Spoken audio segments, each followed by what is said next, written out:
Boss bitch, you're gonna do fucking something. She didn't do shit. She tried to shake my hand.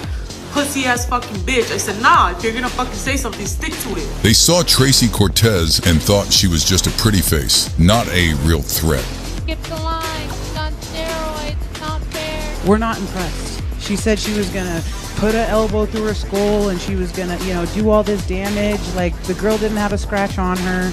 It was boring, and she didn't do anything that, jumped off the pages like, ooh, the boogeyman, you know what I mean? So I was definitely, especially with, hearing from my team, not impressed. So they ran their mouths, tried to humiliate her, tried to turn her into a joke, like she was only in the UFC because she looks good on posters.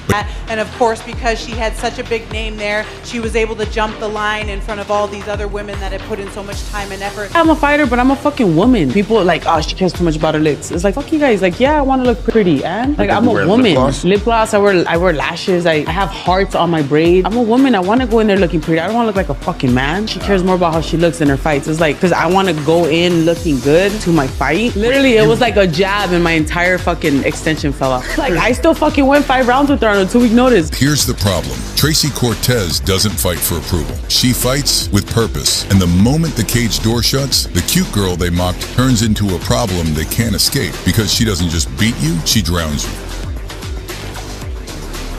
Fighting was never just about winning rounds, it was about proving something that was taken from her family. She even learned the hard way, because she made a mistake in one of her first professional fights and got caught in a guillotine. And for most fighters, that kind of loss becomes a scar that never leaves. But Tracey's life had already toughened her, so instead of breaking, she did what she always does. She went back to the gym, she corrected it, and she came back sharper.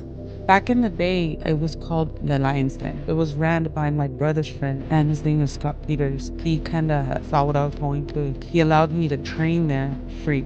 That became my first healthy outlet in my entire life. I wasn't able to do any sports growing up. And I'm there from 10 a.m. to the first jiu-jitsu class until 6 p.m. all day. Just training, taking it in, learning. I fell in love with the sport. Someone said, hey, you're really good. Because I was tapping out, and I'm not going to name drop, she's in the UFC now. But she was new in the UFC at the time. She was a purple belt, and I still was a white belt. I was just picking up, I was learning so fast. And they're like, you should try to do an amateur fight. Like, okay, what do I have to do? They're like, Lucky, just keep training. I was like, all right. And I did my first amateur fight. And I knocked the girl out within like 30 seconds. I hit her, and then she fell, and I'm just like, and I look at my coach and they're like, go. I'm like, oh.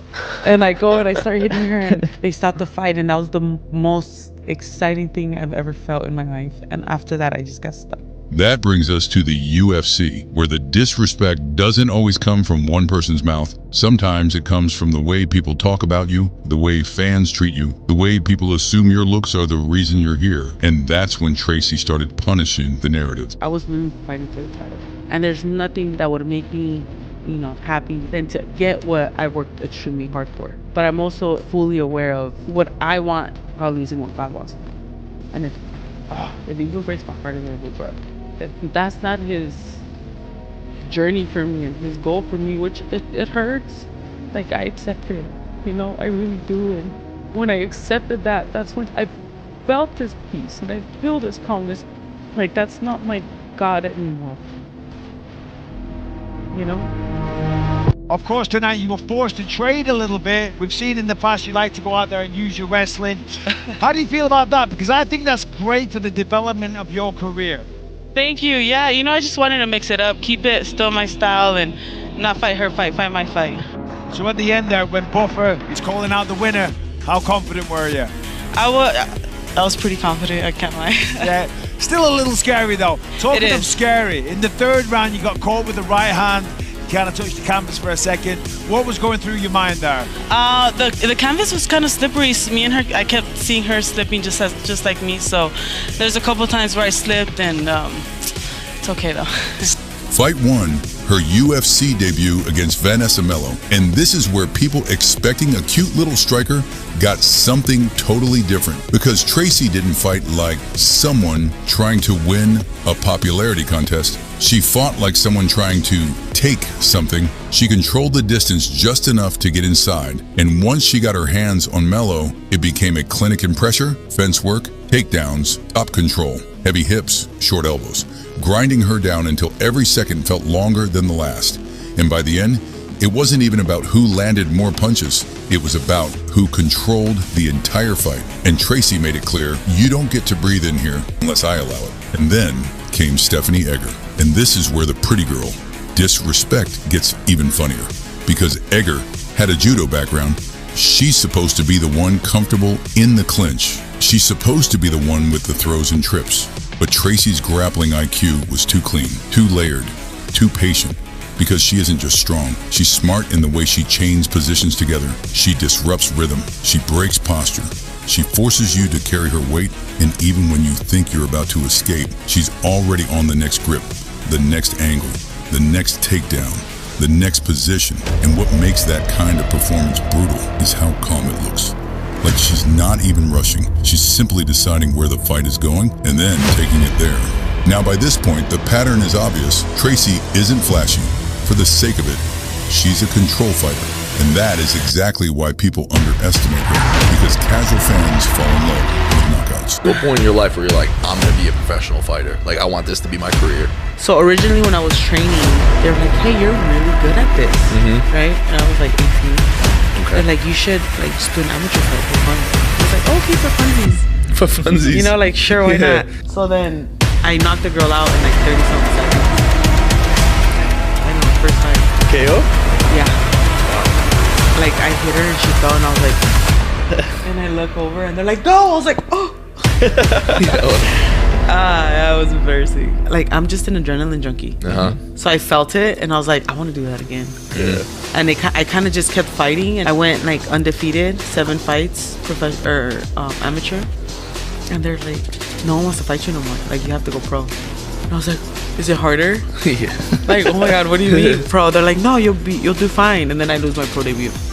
Oh, I didn't know that. Yeah, that was my first loss.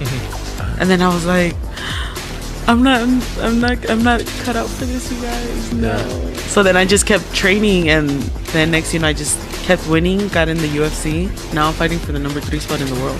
That's crazy. Awesome. That's crazy. That's so crazy. Oh my God. But real fighters fear the person who can steal your air for 15 minutes and make you look helpless doing it. Fight 3, Melissa Gatto. And this is where the narrative really collides with reality, because Gatto is dangerous and rising.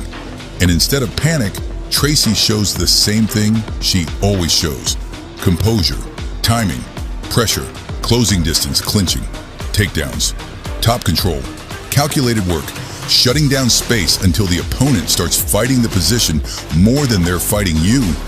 And once that happens, they're not even thinking about winning anymore. They're just thinking about surviving. And Tracey makes sure the world sees it clearly. She is not here because she's marketable. She is here because she is good.